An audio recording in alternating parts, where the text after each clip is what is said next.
Tervetuloa meidän ihan ekaa Pakuelämää My Day-jaksoon. Me ollaan menossa nyt kohti Helsinkiä ja messukeskusta. Siellä on nyt tänä viikonloppuna sekä matkamessut että Karavan-messut, niin me mennään sinne vähän kiertelemään.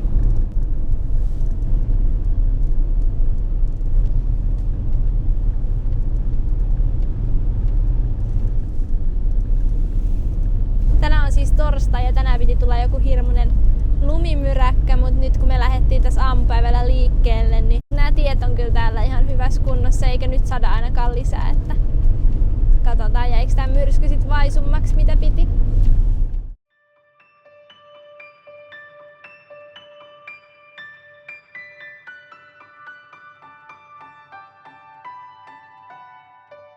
Me käytiin viime vuonna kans matkamessuilla ja sieltä löytyy kans video täältä minun kanavalta.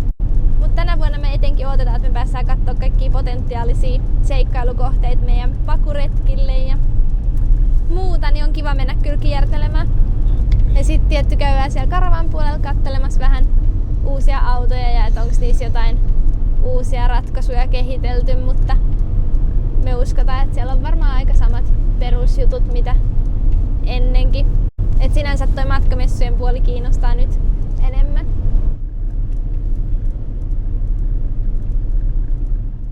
Tässä meidän Saksasta tuodussa pakussa oli alla siis 4 vuoden ajan kitkarenkaat ja me ajateltiin, että me pärjätään niillä hyvin, koska meidän alkuperäinen tavoite oli tosiaan lähteä Eurooppaan sitten nyt talven ajaksi. Mutta nyt kun me jäätiinkin vielä Suomeen, niin meillä tuli ajankohtaiseksi hankkia ihan kunnon talvirenkaat. Etenkin kun ne meidän eturenkaat oli jo aika loppu.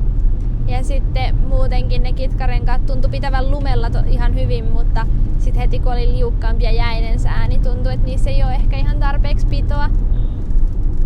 Me sitten tutkittiin paljon eri vaihtoehtoja ja mietittiin tosi pitkään, että halutaanko me nasta vai kitkarenkaat, mutta lopulta me nyt sitten päädyttiin ihan nastarenkaisiin.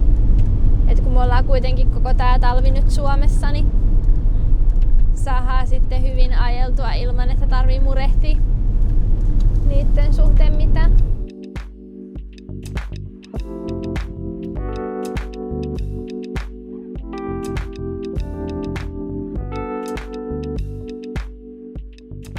Ja nyt me just itse asiassa eilen saatiin vaihdettua alle noi uudet nastarenkaat ja nyt ne pääsi heti kunnon testiin, kun päästiin tänne lumiselle ja jäiselle tielle, mutta tosi paljon ollaan kyllä tykätty ja tuntuu tosi hyvältä.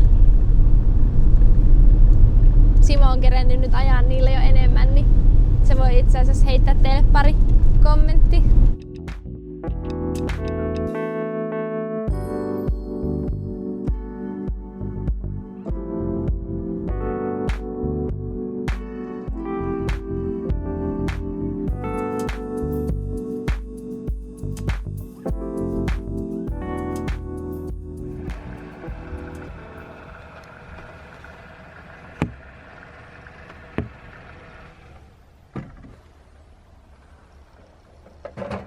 Me käytiin siis vaihtamaan nämä meidän renkaat. Et me ostettiin uudet nastarenkaat ja sitten nää kyllä piti paljon paremmin kuin ne kitkarenkaat. Et niillä kitkoilla ei edes pystynyt ajamaan 60 kovempaa. Jäi siellä tuolla asfalttitiellä, että se niinku alkoi heti heilumaan. Et täällä pystyi ajamaan kuin just normaali vauhti, eli 100 kilsaa tunnissa. No mun hiukset on ihan hirveet.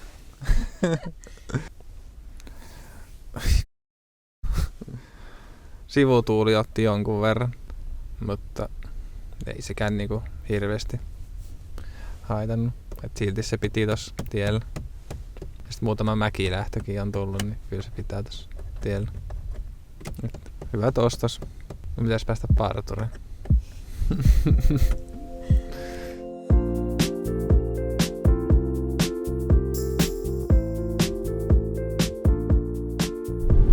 Itse asiassa ikinä itse ajettu autolla messukeskukseen tai parkkeerattu sinne, niin meillä on nyt vähän epäselvää, että onko siellä siis niinku semmoinen kenttäparkki, mihin saa sit isommankin auton parkkeerattua, kun tää on liian korkea sinne parkkihalliin. Mut se nähdään sit kohta. Meistä tuntuu, että ehkä siellä pohjoisella sisäänkäynnillä saattaisi olla niinku kenttäparkkitilaa.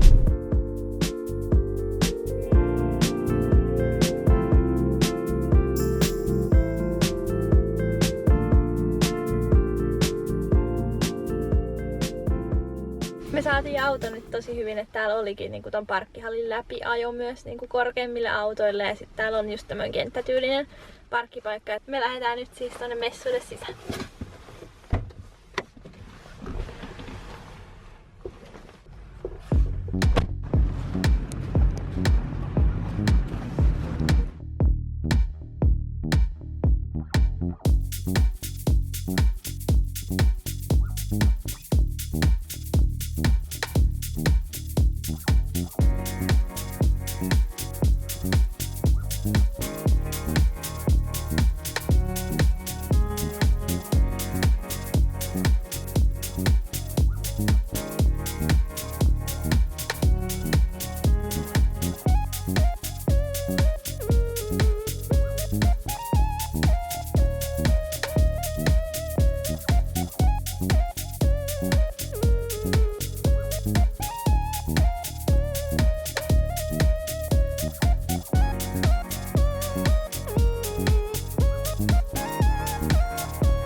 Pari tuntia kierreltiin tuolla messuilla ympäri ämpäriä.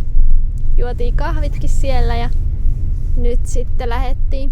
Täällä messukeskuksessa on just vissiin uusittu tää pysäköinti silleen tämmöiseksi, että tää on tämmönen puomiton. Ja toi oli kyllä tosi helppo, että tuolta vasta ajettiin pois ja pystyy kyllä helpostikin menee autollakin messukeskukseen, että ennen me tosiaan ollaan menty aina vain julkisilla. Mut meille tuli nyt siis yllätyksenä, että se karavan puoli ei ollutkaan vielä tänään auki, että se onkin auki vaan aina yleisöpäivinä perjantaina, lauantaina ja sunnuntaina, niin meillä jäi nyt sit se kokonaan välistä, mutta ei se meitä haittaa, kun meillä oli muutenkin nyt tänä vuonna mielessä enemmän toi matkapuoli ja matkakohteiden kattelu.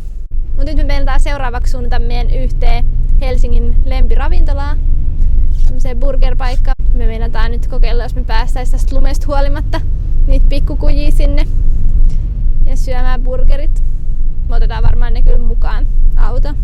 Kohta voidaan muutenkin miettiä vähän, että mitä tykättiin messuista. No nyt me käveillään tänne burgermestaan ja se Pepe piti jättää tonne vähän kauemmas tästä, kun tänne ei saa autoa minnekään. Jokainen tienparkki on ihan lumeessa ja se on jäänyt jumiin, niin me jättiin tänne vähän kauemmaksi tästä paikasta, mutta nyt kävellään tänne. Esimerkiksi nämä autot on just tälleen täällä.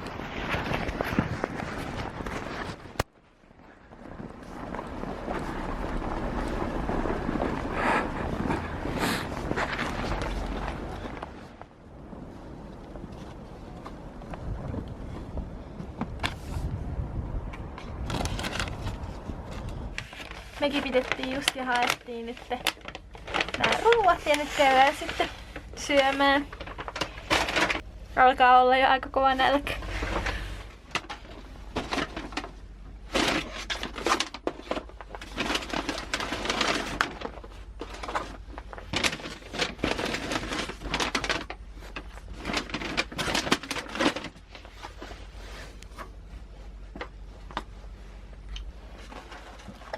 Käytiin nyt siellä messukeskuksessa ja käytiin hakemässä ruokaa ja nyt syödään, niin oli kyllä aika kova nälkä. Simo on syönyt jo melkein kokonaan, minulla on vielä ranskalaisia. Niin, ja sit majoneesikin loppui jo. Mitä sä nyt tykkäsit siitä messuista? Aika samanlaiset kuin viime vuonna oli ne matkamessut, että osa oli samoja pisteitäkin. Kyllä me käytiin just tsekkaamassa etenkin just Finlandsin laivatarjoukset ja Finnairilla oli taas niitä asetelmia, missä pystyi ottaa itsestänsä kuvia. Ja sitten katsottiin kaikkien eri kaupunkien pisteitä. Ja niin, siellä oli Savonlinna ja Punkaharju ja ja Kouvolan asuntomessut tietenkin ensi kesänä. Ja et oli ihan kiva kierrellä. Kyllä meillä vierähti aika nopeasti pari tuntia, 2-3 tuntia. Niin, ettei siellä niinku hirveästi semmoista aktiviteetteja oo. Et siellä niinku hirveästi pääsi edes testaamaan mitään eri juttuja, kun esim. Vaikka noissa, onko se niinku Snow vai Digi-expoissa ja onko se nykyisissä Go-expo. Niin, Go-expossa. Et jos on jotain, niin se on usein just arvonta tai joku tarjous. Ja sit tosiaan meitä harmitti vähän, että se Karavan messut aukeakin vasta nyt huomenna eli perjantaina. Niin se jäi nyt näkemättä, mutta eiköhän se ole aika samanlainen kuin viime vuonna. Täältä minun kanavalta löytyy aikaisemmin semmonen video, missä me kerroin vähän, että missä maissa me ollaan käyty. Se on aika vanha video jo, niin sen jälkeen on tullut lisää kaikki noin meidän eri roadtrip maat, just Euroopastakin tuli aika monta kerralla. Mutta me ei ole ikinä tehty semmoista videoa, mitkä olisi niinku meidän haavemaita tai haavematkakohteita. Niin. Niin pitäisikö meidän heittää nyt muutama semmonen meidän oikein haavekohde. Osa tietysti on semmosia helpommin ja nopeammin tavoiteltavia ja sitten taas osa vähän semmosia isompia haavejuttuja. Mulla on ainakin Jenkeistä niinku New York ja et se on ollut pitkä haaveena, että pääsis sinne ja kun on just leffoista nähnyt ja sarjoista, että minkälaista siellä on, niin mun mielestä näyttää tosi kivalta paikalta. Niinpä. Ja sitten taas toisaalta Amerikassa on kyllä niin paljon mitä haluaisi nähdä, että se on ollut kyllä vähän haaveena, että tekisi siellä semmoisen isomman roadtripin, missä sitten pääsis näkemään kaikki eri paikkoja ja olisi pidemmän aikaa sitten kerralla. No sitten eri kansallispuistoja, kun semmoisia niinku hirmu isoja puita ja et ne on hirmu isoja. Oikein mitä kuvista näkee. Ja ihan erinäköistä kuin täällä. Ja sitten tietenkin just Kanada. Ja sitten esimerkiksi just vaikka Whistler on niinku hoikotellut tosi paljon, vaikka se on niinku varmaan semmoinen hirmu turistirysää, mutta siellä on hirmu iso bike parkki ja sitten talvella laskettelukeskus. Että Mutta toi on just hankala silleen, että Simo haluaisi just pyöräilykauden aikana ja sitten taas minä haluaisin just talvella pääsis laskeen. Mut sit just tommosten kauempien kohteiden osalta just Amerikan ja Kanadan lisäksi varmaan just molemmilla on Australia ja Uusi-Seelanti, jossa niissäkin olisi sit roadtrip varmaan paras muoto matkustaa, että näkis sit just sielläkin sit pidemmän aikan, että näkis sielläkin sit just pidemmän ajan puitteissa tosi paljon monenlaista paikkaa ja muutenkin niinku autolla matkustaessa pääsee paljon paremmin näkemään silleen kokonaisuutena sitä maata kuin vaan silleen, että lentää johonkin tiettyyn kaupunkiin ja on siellä. No mites, onko meillä jotain muita sitten noitten 4 lisäksi? Se on ainakin puhunut Islannista. Mulla tuli just sama mieleen, että sekin olisi kyllä tosi kiva. Ja monethan yhdistää nykyisin silleen, että kun lentää Amerikkaan, niin tekee niinku välipysähyksen Islantiin ja on siellä jonkun aikaa. Se kuulostaa kivalta. Mut sit pitäisi just olla pidempi aika sit varattuna sille matkalle, et kerkeis ole sit molemmissa. No, onks meillä sit Euroopan osalta? Ai jotain haave? No en mitään haave, mutta mieleenpainuvin on ollut aina se on ollut just Lontoa ja se viime kesä, se kesänä, tai siitä on toissa kesänä se Euroopan roadtrip.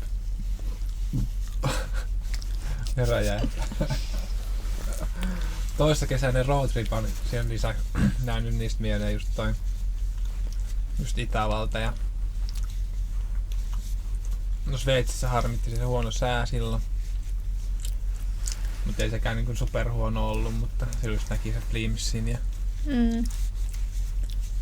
et hirmu suomimainen maisema, mutta sitten kuitenkin niinku korkeuseroja on tosi paljon.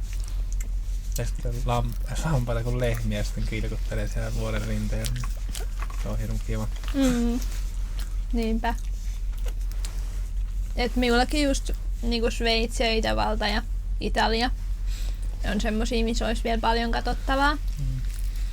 Sitten minä haluaisin kyllä käydä Sloveniassa ainakin joskus ja paljonhan siinä on muitakin maita ympärillä, missä olisi kiva käydä. Mutta just ton Iso-Britannian me nostaisin kans kyllä yhdeksi semmoiseksi isoksi haavemaaksi, että siellä olisi kans tosi kiva päästä seikkailemaan, että me ollaan käyty Lontoossa monta kertaa ja tehty sieltä pieniä retkiä ympärille, mutta olisi kiva nähdä vielä enemmänkin. Ja tietty Irlanti myös. Et aika paljon on. Onko teillä niinku jotain semmoisia haavemaita tai kaupunkia, missä te haluaisitte just käydä tai asua tai haluaisitte palata uudestaan? Niin, kertokaa ihmiset, mitkä on ollut teidän semmosia vaikka ihan ultimaattisia lempparipaikkoja tai muita. Kommentoikaa alle. Mut ei toi lumimyrsky nyt ollut vissiin niin paha, että Ei. noin kaikki pikkukadut oli aika lumenpeitossa, mutta noi isot tiet on kyllä. Et Pepe liikkuu hyvin noista sohjoisistakin teistä, tai ei ne sohjo ollut vaan pakkautuneesta lumesta, niin kun ei vaan päästä autoa autoa ei päästä pysähtymään, niin kyllä se liikkuu nuo ylämätkin hyvin. Muutamat henkilöautot vaan tuolla suunnittelin, mutta meillä meni onneksi ihan hyvin.